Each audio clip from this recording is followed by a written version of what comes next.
Ladies and gentlemen, I present to you this video about ladies and gentlemen. That's right, today we're talking about what it meant to be a gentleman or lady in Regency and Victorian England.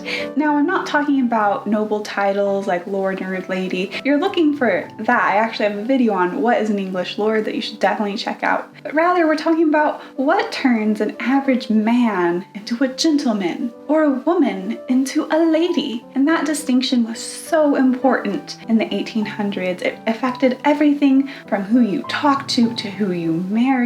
So it's essential to understanding really any literature from that period. For example, have you ever wondered why class-obsessed Emma invites poor Miss Bates to dinner but does not want to talk to the wealthy Coles? Or why was Mr. Darcy inviting Elizabeth Bennet's uncle to go fishing such a big deal? My name is Ellie Dashwood, and this is my channel where I talk about history, classic literature, and writing. If you like any of those topics, please subscribe or like this video, or just be awesome, because I'm sure that's what you're doing right now. So many today think that it's good manners or etiquette that makes somebody a gentleman or a lady. If a girl's on a date and the guy opens the car door for her, she might think, oh, he's such a gentleman. Or society looks at women like Audrey Hepburn or Grace Kelly and they think, oh, she's so graceful and the definition of a modern lady. But back in the 1800s, there were very different and very specific standards to qualify as a gentleman or lady. And that's what we're going to be talking about in this video. First, we're going to look at what automatically disqualified someone from being a gentleman or lady. We'll talk a little bit about gender dynamics and how that plays into it. And then we're going to talk about the major factors that either made you genteel or made you just plain non-genteel. And then we're going to talk about how we put all of these factors together to understand the intricate and complex web of gentility in the 1800s. So first, we need to talk about the number one disqualifier from being a gentleman or lady, which is you do a job that's manual labor. That's right. If you dig ditches, work on the factory line, are a servant of any kind, you are automatically disqualified. It doesn't matter if you're both a blacksmith, but you also read Tennyson by firelight. You are not a gentleman. It's that simple. So in literature, you can think of the Higgins in North and South. You can think of the Timmins,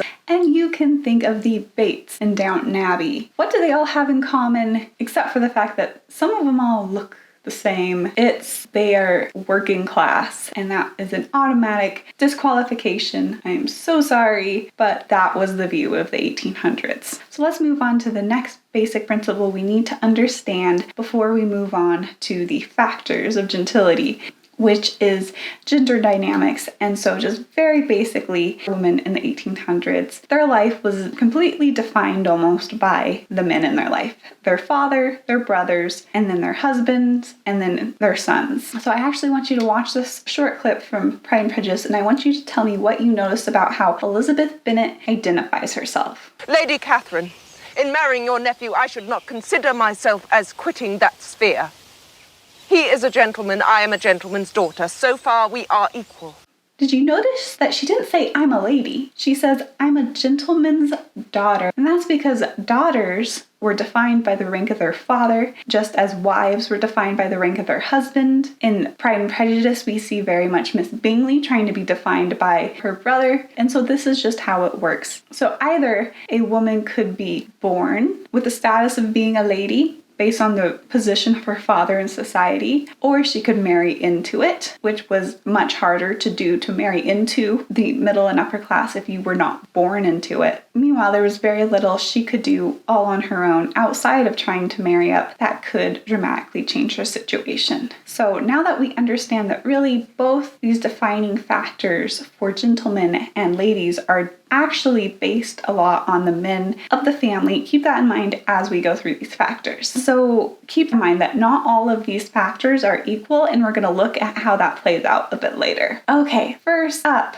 is the category occupation and leisure. Now, the ideal way to be a gentleman or lady is to be of the leisure class. That is where usually you own so much land or other resources that you don't have to do anything other than manage it. So in literature, we see Mr. Darcy, he's a man of leisure. He literally parties half the time.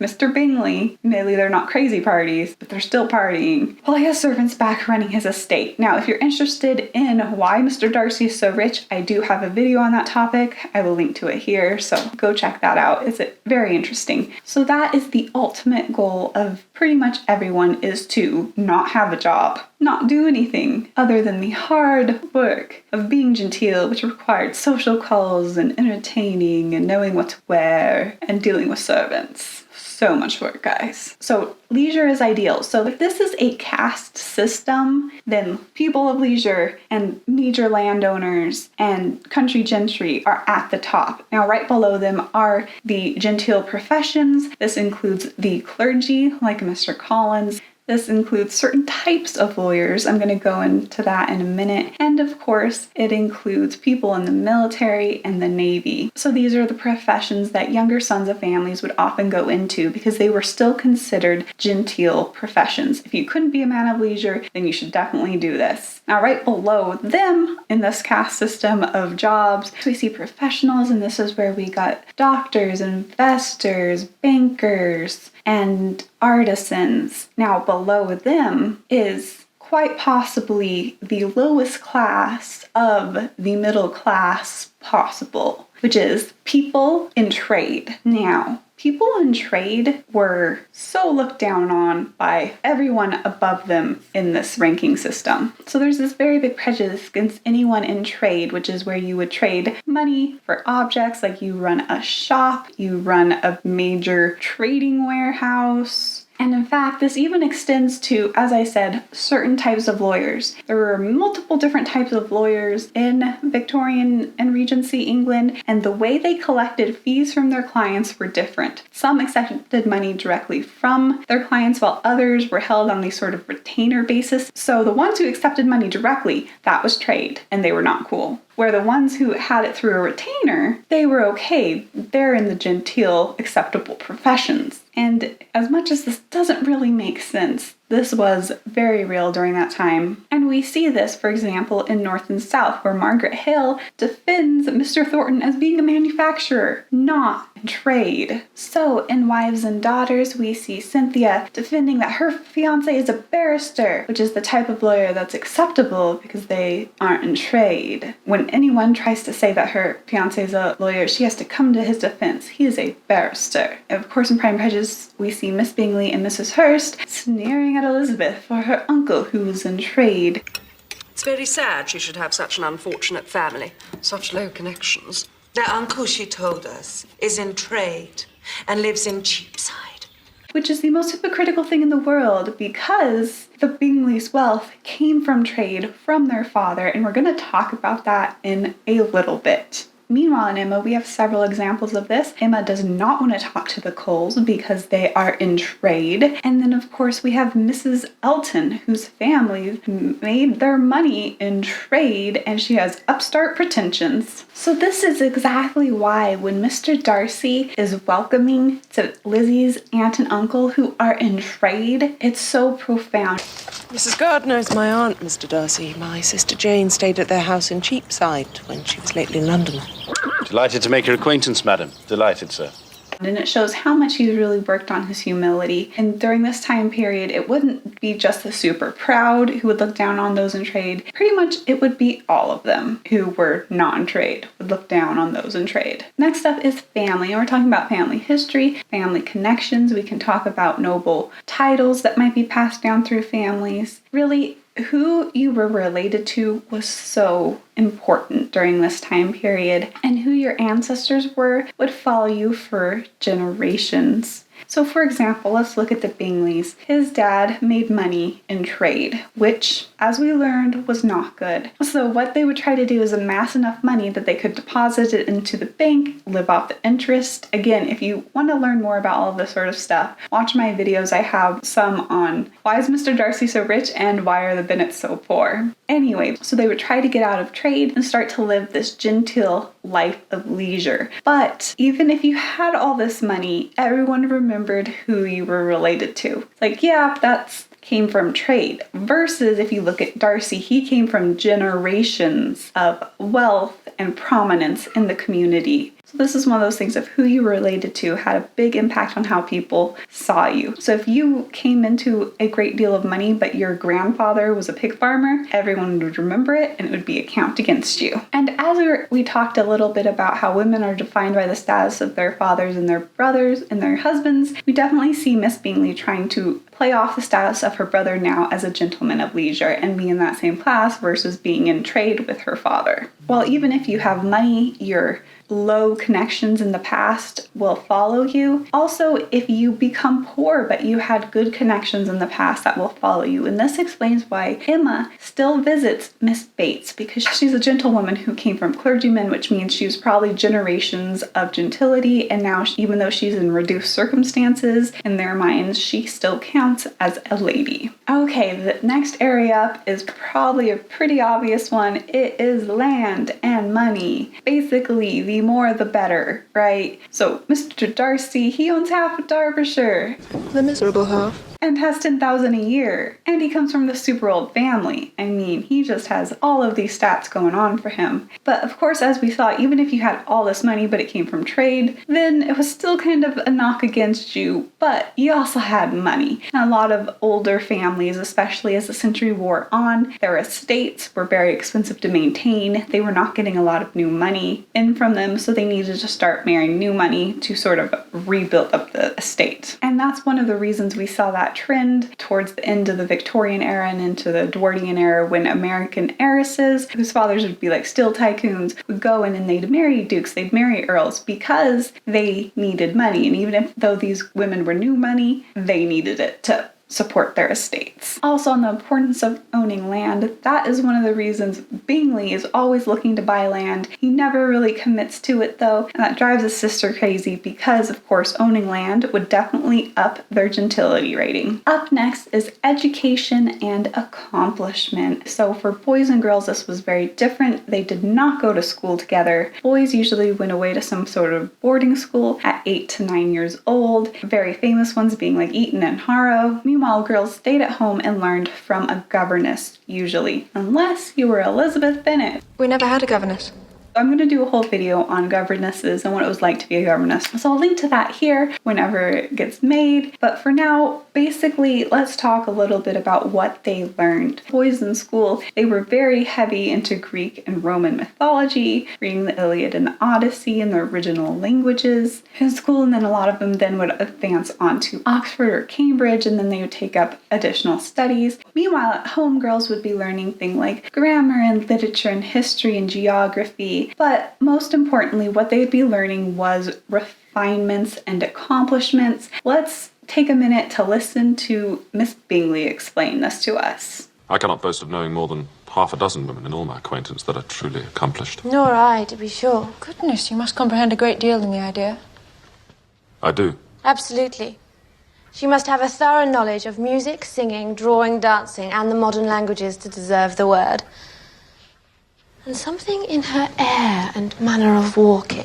So those modern languages she's talking about would be conversational French and German. Being a good wife was the defining characteristic, and for the upper and middle class, being a wife wasn't about necessarily running a home as much as it was about being an ornament to society, being really refined and polished, and being able to dance and sing and draw. And so those were the type of things they were learning so that they could catch a husband and be rich with him. So since we are talking about refinements and accomplishments, I just want to take a minute to talk about Skillshare. You think this is an ad for Skillshare? Skillshare, you are right. Skillshare is a website that has so many interesting classes that can teach you accomplishments like drawing, painting, graphic design, and so much more. I feel like the options for classes is really endless. I took this really interesting class on digital painting and I was able to make this picture of Anne of Green Gables on the White Way of Delight. I know it's not white, it's pink, but I thought it was prettier, so I went with it. So if you are interested in learning some very refined accomplishments, then check out Skillshare. So there is a link for a free trial of their website below. So if you are interested in learning some great refinements, definitely click that link and up your gentility game. And I feel like this is the last category on this list, but I feel like it's the one that everyone thinks of first, which is manners and etiquette. They had guides to this, they studied it, and being able to behave properly in any social situation, knowing how to put others at ease, being able to make social calls for an acceptable length of time, which was at a maximum of 15 minutes, and between certain hours, by the way. All of these intricacies of social life needed to be refined, polished,